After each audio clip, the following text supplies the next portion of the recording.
जैसलमेर में कांग्रेस विधायकों की बाड़ेबंदी के बीच राजस्व मंत्री हरीश चौधरी ने आज न्यूज 18 से खास बातचीत में सरकार के पास पूर्ण बहुमत होने की बात कही है। हरीश चौधरी से खास बात की हमारे संवाददाता सिकंदर शेख ने। देश की सियासत की राजधानी बन रही है जैसलमेर और पिछले 5 दिनों से यहां पर पूरा प्रदेश की सरकार है वो जैसलमेर में है। हमारे साथ हैं राजस्व मंत्री हरीश चौधरी, जिनसे हम बात करेंगे खास बातचीत में। हमें ये बताएं कि यहां आने की क्या आवश्यकता रही, बाड़ेबंदी का ये जो दूसरा चरण इन्होंने जैसलमेर में शुरू किया, और क्या स्थिति है कांग्रेस की अब? किसी प्रकार की बाड़ेबंदी नहीं है। ये शब्द की खोज जो अज्ञानी लोग हैं उन लोगों ने ये कर रखी है। हमने सोते ही विधायक और मंत्रियों ने तय किया कि जो मुकाबला करना है हम लोगों को, जो लोकतंत्र और संविधान में विश्वास नहीं रखने वाली ताकतों में, इसलिए आज समय की आवश्यकता है कि हमको एकजुट एक जगह रहकर और हम लोगों को उनको मुकाबला करना है। विधायकों ने और मंत्रियों ने हमने निवेदन किया हमारी पार्टी से कि हमारे लिए ये व्यवस्था करें, और आज पार्टी ये व्यवस्था कर रही है और सामूहिक तौर पर स्वेच्छा हम लोग यहाँ बैठे। सर, मुकाबला जब परायों से हो तो देखा जाता है, लेकिन घर से ही मुकाबला चल रहा है आपका, उस पर क्या कहेंगे? अगर कोई घर के व्यक्ति हुई तो घर की व्यवस्थाओं पर उनको विश्वास रखना चाहिए। कहाँ मानते हैं फिर आप उनको? किनको? जो आपके घर के हैं, जो भी हमारे घर के हैं उनको ऊपर हमारी जो व्यवस्था है उन पर पूरा विश्वास रखना चाहिए। और यहाँ जो लोकतांत्रिक ढंग से फैसले होते आए हैं, आज भी हो रहे हैं और भविष्य में भी यहीं होंगे। सर, आपको लगता नहीं कहीं ना कहीं ये जो दूसरा चरण है, जो बाड़ेबंदी जैसे आप करें कि उन लोगों की बात है, तो आप यहाँ जैसलमेर पहुँचे हैं, पहले जयपुर में थे, सारा जो सरकार है वो यहाँ जैसलमेर में बैठी है, 2 होटलों में मंत्री हैं, मुख्यमंत्री खुद यहाँ पर आ रहे हैं, कोई डर है क्या आपको लगता है?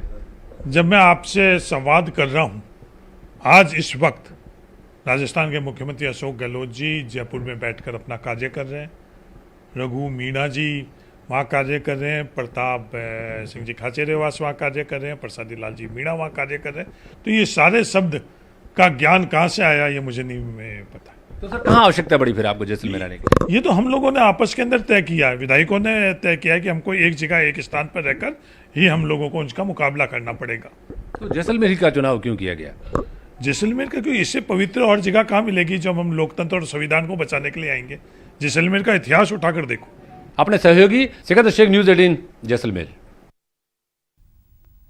शहीदों के सम्मान में जिम्मेदार कोई कोर कसर नहीं छोड़ने का दावा करते हैं, लेकिन झुंझुनू के कोलिंडा गांव के जांबाज मोहसिन की पार्थिव देह जब उनके पैतृक गांव पहुंची तो प्रशासन का कोई भी नुमाइंदा वहां मौजूद नहीं था, और तो और प्रोटोकॉल के मुताबिक अंतिम विदाई भी नहीं दी गई।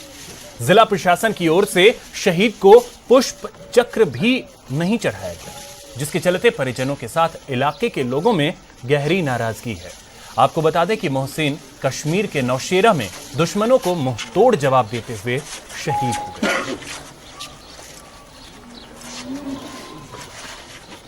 बड़ी बात है कि इस अकेले परिवार से आज के दिन 11 फौजी हैं। इस बात से आप अंदाजा लगा सकते हैं कि इस गांव की कैसी परंपराएं हैं। जहां तक मोहसिन खान का सवाल है, उसके भाई भी कश्मीर में उसी इंसर्जेंसी में ड्यूटी पे तैनात थे, जो अपने छोटे भाई की लाश अपने कंधों पर लेकर के यहाँ पहुंचे। पूरा हिंदुस्तान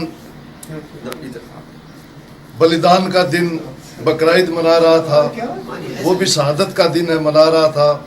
उस रोज एक सैनिक अपने पुत्र के जनाजे को कंधे पे लेकर के कब्रिस्तान जा रहा था, और एक भाई नौशेरा सेक्टर से मोहसिन खान जैसे शेर को लेकर के आया।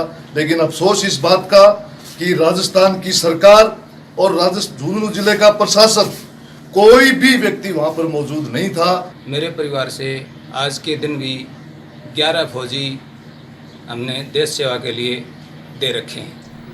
हमारा भतीजा मोहसिन खान देश के लिए कुर्बान हुआ।